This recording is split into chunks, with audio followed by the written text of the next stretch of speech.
right now as we speak, there are thousands of Russian tourists in Sri Lanka, and that's helping our tourism industry. And 3,000 right now.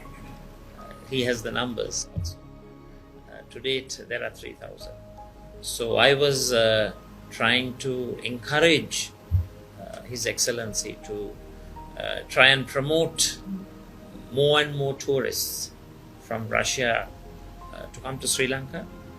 But as he quite rightly said, the tourist promotion aspect has to be done by yourselves and also by the Sri Lankan authorities. However, the fact that there is no travel advisory at this critical juncture is also a very big favor that Russia is doing to Sri Lanka. And Your Excellency, we appreciate it.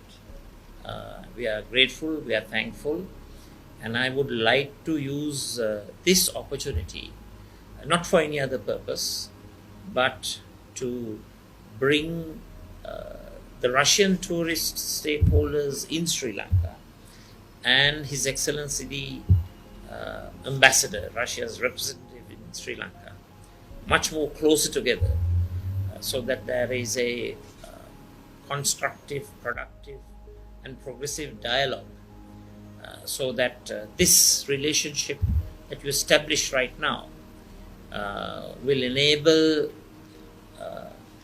you all to achieve greater heights in terms of value addition through Russian tourism in Sri Lanka. If I may take this opportunity, Your Excellency, to explain a bit about Sri Lanka's beauty, our beaches, the natural environment, the wilderness, especially the wildlife.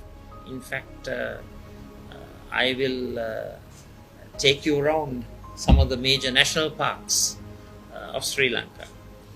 Yala National Park, Vilpattu National Park, Kumana National Park, and I've also explained to His Excellency that I'm in the process of reading for my Masters in Environmental Science, which involves doing a field study.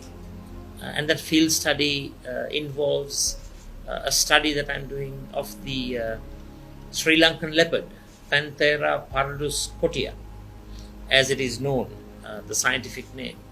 And I'm doing so in 3 of the major national parks, Yala, Vilpattu and Kumana.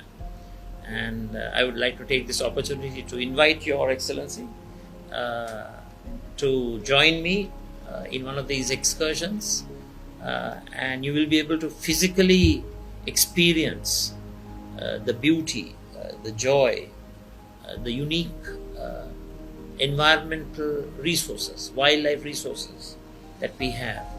And already, I think thousands and thousands of Russian tourists, they throng these national parks. When I'm in these national parks doing my study, I see predominantly Russian tourists, large numbers of tourists coming to the national parks. And of course, I have a bias in favor of national parks. We cannot forget the cultural heritage, the beaches, the various excursions, scuba diving, so on and so forth, which Sri Lanka provides to tourists. And let me take this opportunity to introduce to you the major tour operators and the major stakeholders who bring Russian tourists to Sri Lanka and try to establish a cordial relationship between the two parties so that in times of comfort we can thrive and we can expand. But also in times of maybe in times of certain disputes or certain crises, we can speak, discuss, exchange ideas and come to an accommodation so that none of the interests of the two countries, the mutual interests, Russia's interests and Sri Lanka's interests are not compromised. And just a simple message, we welcome more and more Russian tourists on our shores, and we value the time that you have given us to introduce the stakeholders to yourself. So just quickly introduce how you are involved in it.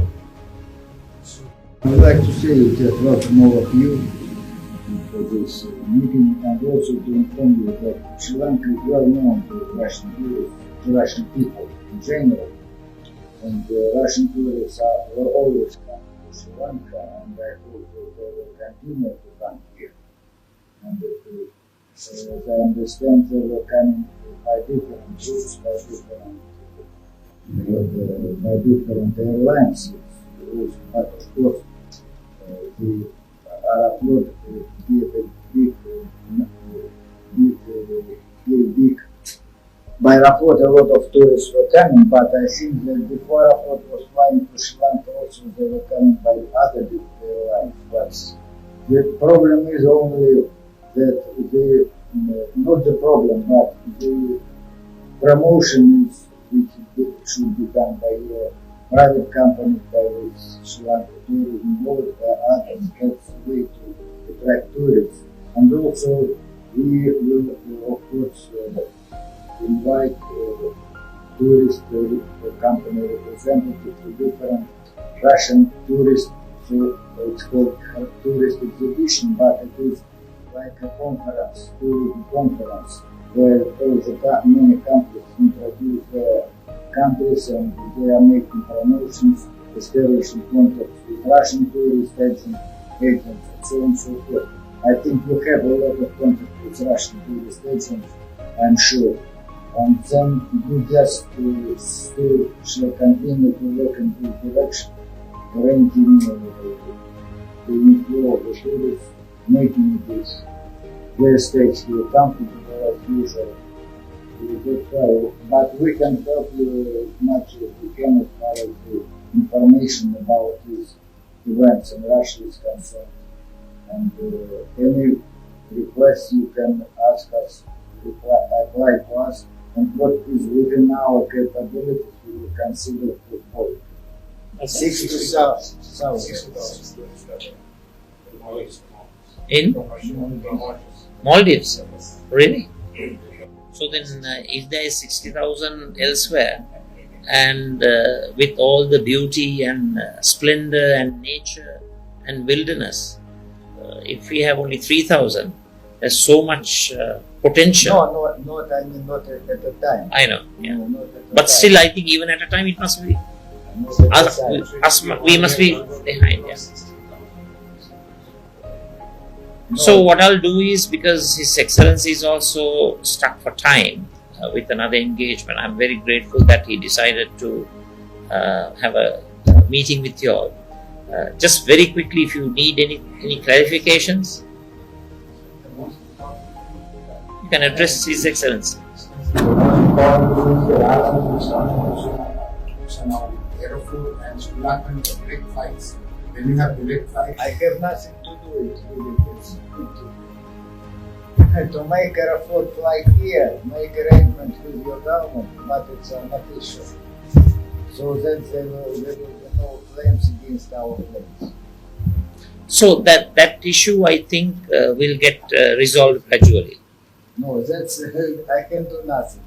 No, but I think the point that he's making is But it's how all direct connected. flights, yeah, and that was very convenient, right? very thankful for being here and conversation with us. Thank you for organizing this. I think Russians have, that's one of the main market segment for us. But I think the Russian tourists will continue coming. Yeah, so that's very I thankful. have such understanding because they know the beauty of your country, they know the beaches and everything. So, despite all the troubles, they will That's great. come. It's great to hear. But now you know that you don't take the variation of history, it's all season. Now, Yeah, so of course, it's- yes. Yeah. It's, they are starting from September, October. Yes. in Europe.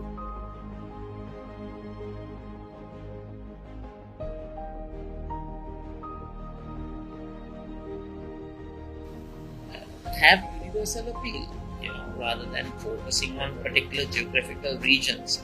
Because sometimes those particular geographical regions may have their own appeals, be it military, be it security, be it economic, be it social. For a variety of reasons, you may have unrest. So, if that means if we are not diversified enough, then that would stem trouble. So, it's good to have a very expanded market and also a mix. Tourism is integral to Sri Lanka's development and integral to our achieving higher levels as far as foreign reserves are concerned. And basically, we have a very close relationship. We work close. I have a good dialogue with him, and I use that to market our country and to encourage more tourists to come in. And as far as the Aeroflot issue is concerned, the direct flights are concerned, it has come to a standstill. I know that, but I will do my very best to initiate those direct flights. I will have further discussions with the ambassador, and we will facilitate it so that we see more tourists, more Russian tourists coming to Sri Lanka. From that area, people, because most of the marketing activities are done by Sri Lankan originated, so they don't understand the values and the ways of looking at proper market. that usually in charge of total destination marketing and sales and using communications and PR. So everything lasts about 5, 6, 10 years with the expect. Having money also very fine. We have had the destination marketing campaign for about 11 years. Having more funds.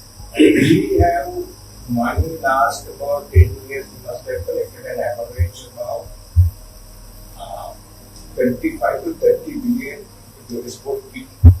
So out of which 70% that we allocated for promotions view is also 100 from tourism. So right now, whatever we are getting tourists, I would say about 75% tourist capitalize they inbound operators do about maybe 70 to 75% research by yes, so it's still a research by research China.